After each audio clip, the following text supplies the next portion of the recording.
All right, so John chapter 7.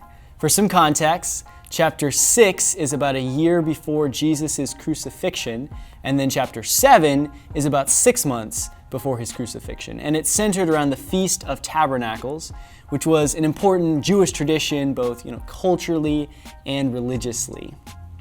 And this passage actually begins with Jesus' family mocking him for the events of chapter 6.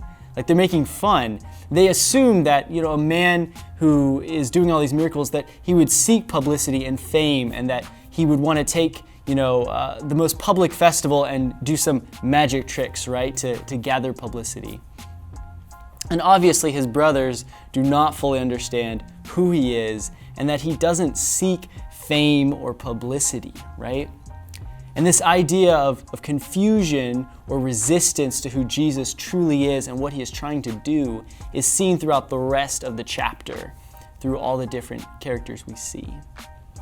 So Jesus, he chooses to go separately from his family and at a later time in order to be more discreet at the festival, because he's not looking for attention, right?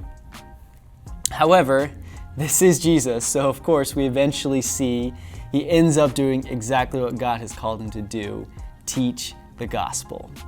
And so he's out there teaching and correcting the hypocrisy of the religious leaders.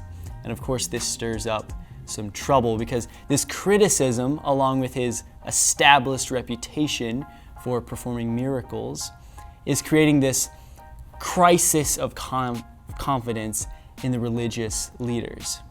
Because the people, from their perspective, there's only 3 possibilities, right? We have 1, either the leaders, religious leaders, are too weak to stop this blasphemer, or 2, they are too confused to do anything, or 3, they somehow accept his claims to be true. And this only really adds fuel to the religious leaders' desire to silence Jesus permanently, because this is making them look bad in every possible way. And we see how the religious leaders get together and they plan for Jesus to be arrested, even though Nicodemus, one of the religious leaders we saw earlier, tries to argue against it, and he tries to show them that Jesus is who he says he is, and they might just be wrong about everything. But they ignore him, right?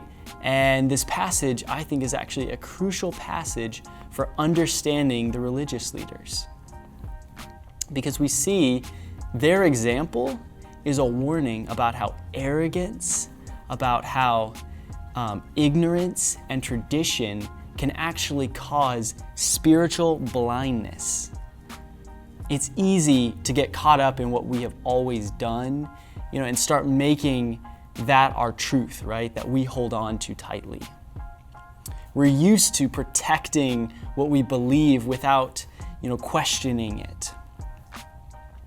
And so when we are met with resistance from God, trying to show us real truth, oftentimes we can become arrogant and resistant and ignorant, just like the Pharisees, I think spiritual blindness is more real than we think. I think that any one of us can actually fall into the same trap as the religious leaders who had Jesus right in front of them, telling them what was right.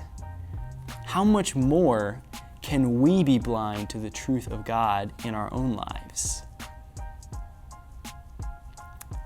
I would encourage you, just take a moment, right now, just take a moment and just consider where you felt pushback from God in your own life. Where have your habits or your traditions or preferences or whatever have met with resistance or correction from God? And where do you need to surrender to God and let him remove your blinders and guide you forward? Love you guys.